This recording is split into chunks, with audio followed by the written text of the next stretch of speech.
Before we begin, I'd like to ask you for a small favor. I'm working really hard to reach my goal of 1,000 subscribers. It's a truly important milestone for me. Please click the subscribe button on the channel.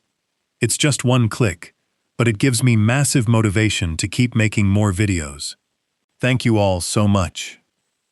At 34,000 feet, Captain Amelia Vargas paused beside the business class seat. The man in it wore a plain gray jacket. He had no drink in his hand, no phone, nothing. His ticket was valid. Still, she asked him to stand. The cabin fell silent. Passengers watched. The man didn't protest. He didn't ask why. He simply stood, retrieved his worn leather bag from the overhead bin, and walked toward the main cabin in silence. An hour later, Amelia would know who he was, and by then, it would be too late for it to change anything that mattered. The terminal gate smelled of burnt coffee and floor wax. Eduardo Herrera was at the business class queue, holding a boarding pass that didn't fit what the people behind him expected. The jacket was gray and plain, the kind found in any store, nameless in any mall. The leather bag was old, not fashionably so, but old with years. It didn't have the sheen of something bought to look used. It had the wear of something that had served. A woman 2 rows back touched her husband's arm and whispered something that made him look twice. Eduardo didn't look up. The gate agent scanned his ticket, and the woman's smile froze for a beat. Then it snapped back into place. She asked him to confirm his destination, which was unusual because the ticket already stated it. Eduardo answered expressionlessly. She scanned it a second time. The machine beeped green. She handed back the card and wished him a good flight. But her eyes lingered a moment too long on the collar of his jacket. Inside the cabin, flight attendant Nicolas Castro was still adjusting pillows in the first row when Eduardo stepped onto the plane. 3 years on the job had taught him to read a passenger's status in 4 seconds of eye contact. He registered Eduardo and made a guess before he could stop himself. His smile arrived a moment late.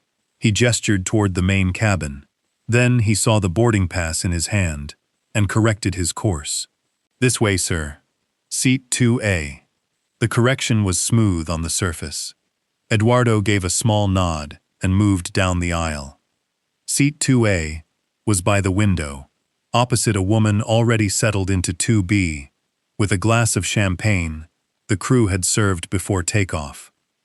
Laura Montoya wore a cream blazer that cost more than most luggage in the overhead bins, and had flown this route 9 times in the last 2 years, without ever sitting next to anyone she would describe as ordinary. Laura watched Eduardo stow the bag in the overhead bin. She watched as the jacket sleeve rode up to show a bare wrist. She watched him settle in and buckle his belt the way anyone buckles a belt, and decided, in the privacy of her own mind, that something had gone wrong at the gate. She pressed the call button. The small chime sounded twice above her seat. Nicolas arrived in seconds, with his practiced smile in place. Laura didn't lower her voice. "I think there's been a mistake," she said. "This gentleman doesn't seem to be in the correct section." Eduardo looked out the window. The jet bridge was still connected. A baggage handler outside waved an orange wand at a driver he couldn't see. Eduardo watched the wand move in slow circles. "His boarding pass is for 2A, ma'am," Nicolas said, keeping his tone even. It was confirmed at the gate. Laura set down her champagne. "Then perhaps the confirmation was incorrect. I've been flying this cabin for years. I know what it's supposed to look like." The words traveled further than she intended. Or perhaps, exactly as far as she intended. A man in 3C turned his head. A woman in 1B pretended to look at her phone. The cabin didn't fall silent, but the small sounds softened, the way a room softens when people stop pretending they aren't listening.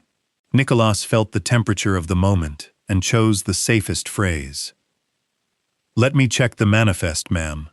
One moment, please." He walked toward the galley, with the pace of a man who didn't want to appear to be walking fast. Behind him, Laura leaned slightly into the aisle. "Sir," she said, addressing Eduardo directly, "I don't mean to be unpleasant, but if there's been a booking error, it's best to resolve it before takeoff." Eduardo turned from the window and met her eyes. His face showed no offense, no defensiveness, nothing that could be mistaken for a reaction. He simply said, "My seat is 2A," and turned back to the window. Laura's mouth tightened into a thin line. She had prepared for argument, for the particular defensiveness that comes from people trying to hold on to a place they don't belong. She hadn't prepared for a sentence delivered as if the matter were already settled. In the cockpit, Captain Amelia Vargas was finishing her pre-flight checklist when the intercom crackled. Nicolas's voice, careful and lower than usual, asked if she could come back to the cabin for a moment. She asked why. He said there was a situation in business class he'd rather not handle alone. Amelia didn't like that phrasing. 11 years as a captain had taught her that when a crew member asked for help before takeoff, it was almost always for a passenger. And passenger problems before takeoff were almost always schedule problems in disguise. She unbuckled, told her first officer to hold the checklist, and walked out. In the galley, Nicolas explained in short sentences. A passenger in 2B had expressed a concern about the passenger in 2A. The concern wasn't about behavior, it was about appearance. Nicolas said the last word quietly, as if saying it at full volume made him responsible for it. Amelia's jaw moved once. She looked down the aisle toward the back of Eduardo's head. She looked at Laura, who was now sipping her champagne with the composed patience of someone waiting to be proven correct. She looked at the clock above the galley. They were 11 minutes from scheduled pushback. "Has the passenger done anything?" Amelia asked. "No, ma'am. Valid ticket?" "Yes, ma'am." "So, what exactly is the problem?" Nicolas didn't answer. He didn't need to. Amelia already knew. She had flown enough routes like this to know that the real problem wasn't a ticket. The real problem was a cabin full of people who had been informed, somehow, unsaid, that this section was a reward for a certain kind of life. And that reward had just been disturbed by a man in a gray jacket who didn't look like the reward. Amelia took a deep breath. She thought about flight time and connecting windows. She thought about the review Laura would write if the flight left with the current seat distribution.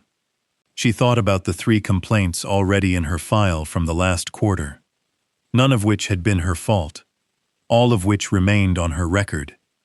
She had exactly one tool at her disposal that would end this conversation in under a minute, and that tool was moving a single passenger. She walked down the aisle. At 34,000 feet, people would later say the moment occurred, but it didn't occur at 34,000 feet. It occurred while the plane was still connected to the jet bridge, with the cabin door open and the outside air still carrying the smell of asphalt. The altitude entered the story only because it was when the real weight would fall on her. Right now, standing beside seat 2A, Amelia didn't feel the weight, she felt the schedule. "Sir," she said, her voice low enough to be private and firm enough to be final, "I'm going to have to ask you to move." Eduardo turned. He looked at her with the same face he'd used with Laura, except for something in his eyes that wasn't quite surprise. It was more like recognition, as if he had been waiting to see which version of the conversation would arrive. And now he knew. "My seat is 2A, he said. "I understand, sir, but to keep the cabin comfortable for everyone, I'd like to move you to a seat in the main cabin. Your ticket will be noted. You will be accommodated." Laura didn't smile.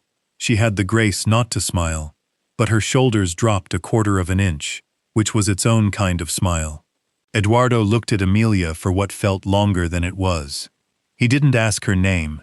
He didn't ask for a supervisor. He didn't point out that his ticket was valid, that the request being made of him was the kind of request that wouldn't have been made of the woman in 2B. Regardless of what he wore, he unbuckled his belt, retrieved his bag from the overhead bin, stepped into the aisle, didn't look at Laura, didn't look at Nicholas, who stood by the galley with a face that had stopped pretending to be calm. He looked at Amelia once, the way a man looks at a sign he has read before, and then he walked past row 3, past row 4, past the curtain that separated the sections. The curtain swung back into place behind him. The sound was almost nothing, a whisper of fabric, but several passengers in business class heard it and looked away from each other for the next few seconds. Amelia stood in the aisle a moment longer, then turned, gave Laura a single, silent nod, and walked back to the cockpit. The door closed. The first officer looked at her, but didn't ask. She buckled in.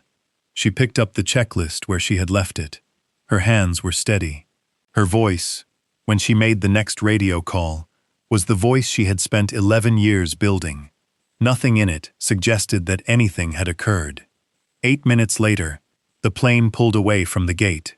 In seat 2A, a passenger from the main cabin, who had been upgraded at the last moment, was settling in with a look of quiet disbelief at her luck.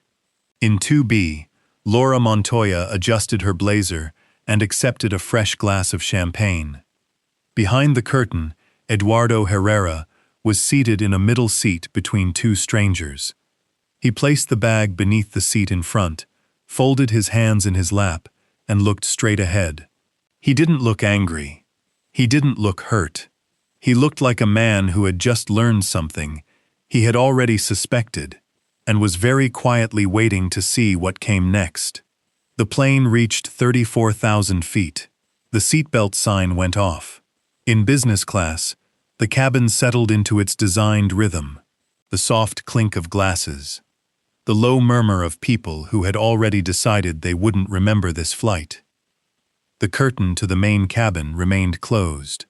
Behind it, Eduardo was seated in row 22, seat B, between a sleeping man with his mouth open and a college student looking at photos on her phone. Nicholas came down the aisle with the drink cart. He reached row 22, and his hand slowed on the handle. Eduardo looked up. Nicholas offered the standard menu, the same cardstock list he'd handed to every passenger in the main cabin, and his voice came out half a tone too polite. "Water, please," Eduardo said. "No ice." Nicholas poured it, placed it on the tray, didn't meet Eduardo's eyes, continued toward row 23, and kept moving, not looking back, until the cart had reached the rear galley. Something in his chest had tightened at row 22, and it didn't loosen. In business class, Laura had accepted a second glass of champagne and was now talking quietly with the woman in 1B about a property in Mallorca. The seat beside her, previously empty, was now occupied by the upgraded passenger from the main cabin. A woman in her early 60s was still touching the leather armrest, as if she couldn't believe it was real. Laura was kind to her. Laura was always kind to people she considered beneath her, so long as they stayed in the role they'd been assigned. Nicholas retreated to the rear galley and drew the curtain. He leaned against the counter. His hands were steadier than he'd expected, which somehow made it worse, because the steadiness meant he'd already accepted what had happened. He replayed the boarding. He replayed the moment he'd almost pointed Eduardo toward the main cabin out of instinct. He replayed the way Laura's voice had traveled and the way the captain had walked down the aisle. Something about the way Eduardo had gotten up bothered him more than anything else. In 3 years of flying, Nicholas had seen passengers refuse to move for all sorts of reasons, most of them bad. He'd never seen a passenger with a valid ticket get up and walk without asking a single question. That wasn't the behavior of a man who'd done something wrong. It was the behavior of a man who had seen this happen before and knew exactly how it ended. He pulled up the passenger manifest on his tablet. He wasn't supposed to do this out of curiosity. The rule existed because curiosity in this job almost always led to embarrassment. But he did it anyway. He scrolled to row 22. Seat B. The name read, Herrera Eduardo J. The booking class was business. The fare code was full, not discounted. Something else caught his eye. The frequent flyer number was the short kind, only 6 digits, instead of the usual 10. 6 digits meant the account had been created in the company's early years. Nicolas had never seen one in person. He'd heard about them in training, the way one hears about a rare coin. The trainer had called them legacy accounts and moved on. He quickly tapped the name to expand it. The passenger notes field loaded. Most passenger notes were brief, a dietary preference or a history of complaints. This one had 2 lines.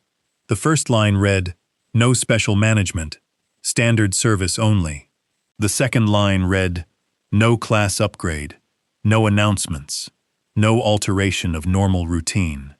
Nicolas read the second line twice. His mouth went dry. That language wasn't written for a customer. It was written for a person who didn't want to be seen. He exited the notes and opened the corporate directory. He searched the last name, the result loaded, and Nicolas set the tablet on the counter and took a step back from it, as if the screen itself had become something he shouldn't be too close to. The photo was a decade old. The hair was darker, but the face was the same face that had walked past him toward the plane in a gray jacket. The title beneath the photo had 3 words: Founder, President, Owner. Nicolas didn't move for a full half-minute. The galley felt smaller than it had a minute before. He thought about the drinks cart. He thought about the cardboard menu. He thought about the moment at boarding, when he'd almost pointed the man toward the main cabin, out of instinct, and how close he'd come to being the first crew member on this incident, instead of the third. He picked up the tablet, locked the screen, exited the galley, and walked back down the aisle past row 22, without stopping, and kept his face still. He had a decision to make, and knew he didn't have a lot of time to make it. In the cockpit, Amelia was flying the plane. She was also in a quieter part of her mind, replaying the same thing Nicolas had replayed 20 minutes earlier. She had no regrets about the decision, or so she told herself. The decision had kept the cabin quiet. The decision had kept the schedule. The decision had ended a conversation that could have become a complaint, a review, a note on her record. Still, the man's face in 2 hadn't left her. She'd expected him to protest. Everyone protested eventually. The ones who were wrong protested loudest, and the ones who were right protested with evidence. He'd done neither. He'd looked at her with something that wasn't anger and wasn't defeat, and then he'd gotten up and walked. She kept trying to put a word to that look. She couldn't. Her first officer said something about the wind at cruising altitude. She responded. Her voice was normal. Her hands were normal. Inside her head, the man in Dosa was still sitting. Nicolas knocked on the Sepet door. Protocol required. He announced himself. He did, and the door opened. He entered. He waited until the first officer had glanced his way before he spoke, and then looked only at Amelia. Captain, I need a word. In private. Amelia felt the drop in her stomach before Nicolas said anything else. Crew didn't come to the CCK for private words unless the word was trouble. She asked the first officer to monitor the flight and followed Nicolas into the small forward galley. She closed the partition behind them. What is it? Nicolas turned the little tablet toward her, said nothing. She let him read at first. She watched his eyes move from the photo to the title, to the booking notes, and back to the photo, watched him recognize it. Are you sure?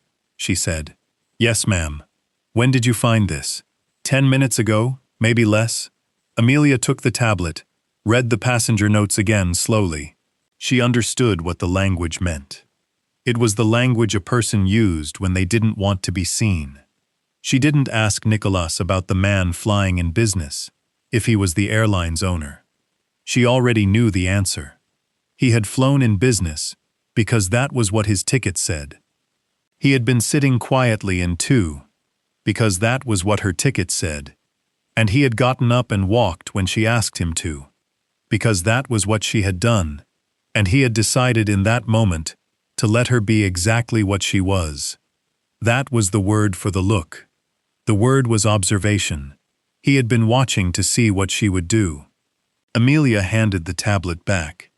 Her face hadn't changed, but Nicholas, who had been watching carefully, saw a small tremor at the corner of her jaw that he'd seen only once before, on a flight with bad weather, when the autopilot had disconnected and she'd taken command.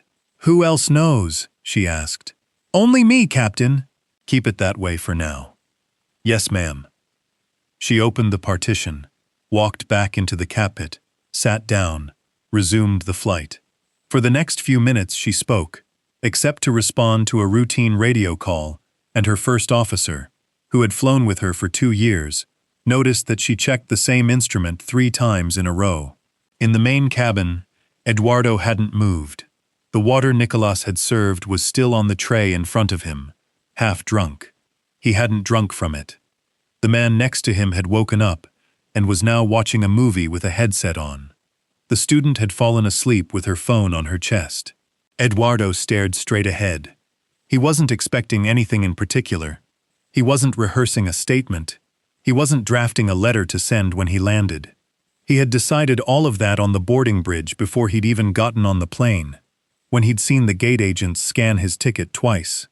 He'd decided it again in business class, when Laura had pressed the call button. He'd decided it a 3rd time when the captain had asked him to move and he'd gotten up. The decision was simple. He would say nothing, do nothing, and let the flight end. He would let the captain and the crew make their decisions in the privacy of not knowing who he was. He would observe, he would remember, and then when the plane landed, he would get off it like any passenger gets off a plane, and whatever followed would happen at a distance, and in writing. He had founded the airline 23 years ago with a single leased aircraft and a loan he'd signed on a kitchen table. He had built it through 2 recessions and a pandemic. He had fired people for lying and promoted people for telling the truth. And he had always known, in a quiet part of himself, that the hardest thing to audit in a company was what happened when no one was looking. So today, he had stopped looking from his office. He had bought a standard ticket under his own name. He had put on clothes that would announce nothing and boarded a flight. He hadn't expected the incident. He had hoped there would be none. There had been, anyway. He picked up the water, drank half of it, set it down. Back in the CC pet, Amelia was running out of time. The decision she had made on the boarding bridge was no longer the decision she could defend, nor was it the decision she could undo cleanly. If she went back into the main cabin now and returned Eduardo to seat 2A, Laura would notice, the cabin would notice, and the return would look exactly like what it would be. A correction made because someone had discovered who he was. The correction wouldn't repair the original act. It would only confirm that her criteria for moving a passenger were not the passenger's behavior or ticket, but the passenger's appearance. If she did nothing, the flight would land. Eduardo would disembark. Whatever happened after that would happen in a boardroom she wasn't invited to. If she went to him and apologized in private, the apology would be real and also calculated. And Eduardo would know the difference, because Eduardo had spent 23 years watching people apologize for the wrong reasons. The weight she hadn't felt on the boarding bridge was landing on her now at 34,000 feet. Except the weight wasn't about Eduardo. The weight was about the version of herself that had walked down the aisle. That version had known before she'd taken the first step that the ticket was valid and the behavior was impeccable and the problem wasn't the man. That version had walked anyway. The information about who Eduardo was didn't change the weight. It only changed who would be watching when it landed. If Eduardo had been an ordinary passenger, the weight would have landed privately, and perhaps in a week or a month or a year, it would have made her a better captain. Or perhaps she would have stayed quiet, the way the other small mistakes of her career had stayed quiet. and she would have flown the next 20 years without ever feeling it again. That was the part she couldn't get past. No, the man in 2A, the version of herself that had been willing to let him be quiet, was unbuckled. Her first officer looked at her. She said she was going to step out briefly, and asked him to take the flight. He said, "Yes, Captain." She opened the cockpit door and walked out. Walked to the forward galley, and stood there for a moment, without moving. Then she looked down the length of the aisle, past the curtain toward the main cabin, and began to walk. Amelia walked down the aisle the way she had before. Except this time, the weight was on her, and she could feel every step finding the floor. The curtain was still drawn. She pushed it aside. Some heads in the first few rows of the main cabin turned, registered the uniform, and turned back to their screens. Row 22 was halfway down the aisle. She saw the back of Eduardo's head before she saw his face. The half-drunk water was still on the tray. The man next to him was still watching his movie with a headset on. The student was still asleep. Amelia stopped at the row. She didn't duck.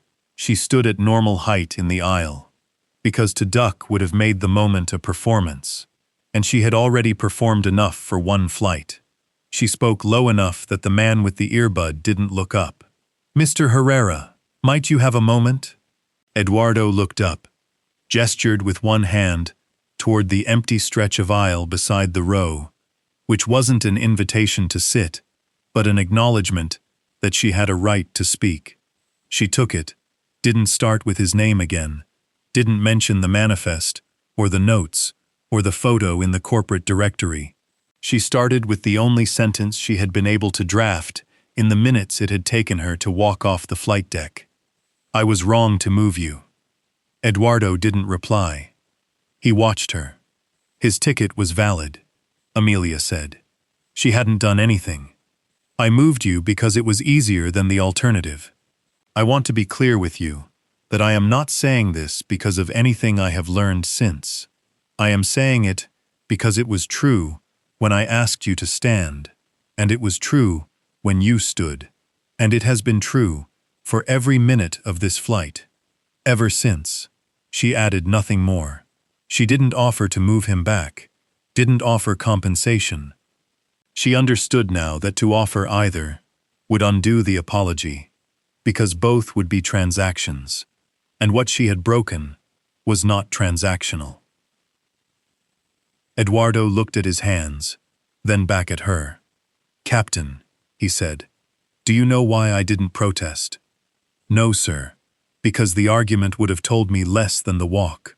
Amelia held his gaze, didn't ask what he meant. The walk had told her what the crew did when a man in a gray jacket with a valid ticket was politely informed that his ticket didn't count the way the ticket beside him counted. The walk had told her what her own airline looked like from the middle seat of row 22. "I understand," she said. "I think you do," Eduardo said. "That's the part I wasn't sure about." He said nothing more. He didn't need to. Amelia made the small professional nod that ended any exchange from a captain to a passenger, and turned and walked back down the aisle.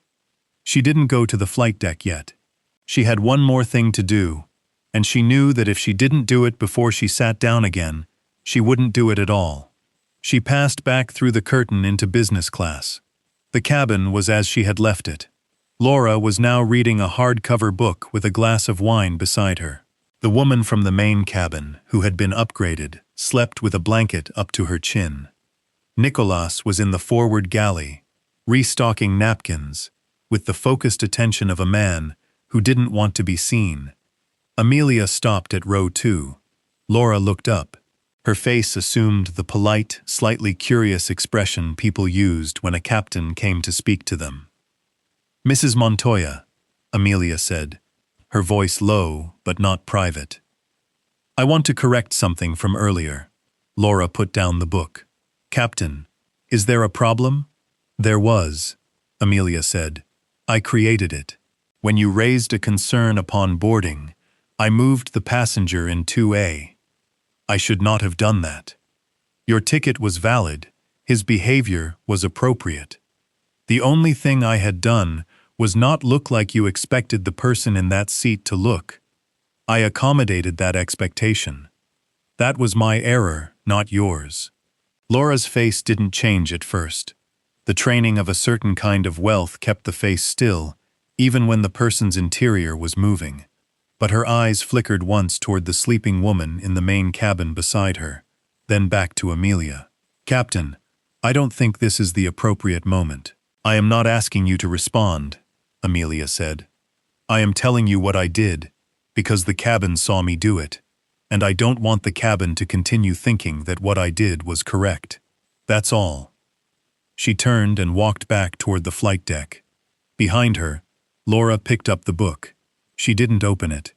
She sat with her hand flat on the cover and stared at a spot on the headrest of the seat in front of her. The woman from the main cabin, who hadn't been as sound asleep as she seemed, shifted very slightly under her blanket. Nicholas had heard it all through the thin partition. He put down the napkins. His hands didn't tremble, but they were too careful in the way hands are when a person is aware of them. He understood in that moment that the captain had just said out loud what he himself had been unable to say for the past hour. She had been the one who had moved the man. Her apology was hers to give. His was a different, smaller, private apology, and he still hadn't given it. He walked down the aisle, stopped at row 22. Eduardo looked up. "Sir," Nicholas said, keeping his voice at the same level he had used when offering water. "I should have spoken sooner. I didn't. I'm sorry." Eduardo looked at him, then said, "Thank you." That was all. Nicholas nodded once and went back to the galley. He didn't feel better. He understood he wasn't supposed to. The rest of the flight passed without incident. The seatbelt sign came on for descent. Trays were collected, blankets folded. Laura didn't call for anything else. The woman from the main cabin quietly asked Nicholas for a cup of water and thanked him twice. Eduardo drank the second half of his water and looked out the window as the city below resolved itself in the late afternoon light. The plane landed. The taxi to the gate took 6 minutes. The seatbelt sign turned off. The cabin rose in its usual disorganized way, pulling bags from overhead bins, checking phones, shuffling toward the front. Amelia stood at the flight deck door as the passengers disembarked. She thanked each one. When Laura passed, Laura said nothing, and Amelia said nothing, and both understood what the silence meant. When Eduardo reached the door, Amelia stepped aside slightly. He stopped, looked at her, didn't offer his hand, didn't say her name, didn't acknowledge in any visible way that anything between them had changed. "Good flight, Captain," he said. "Thank you, sir. Have a good trip."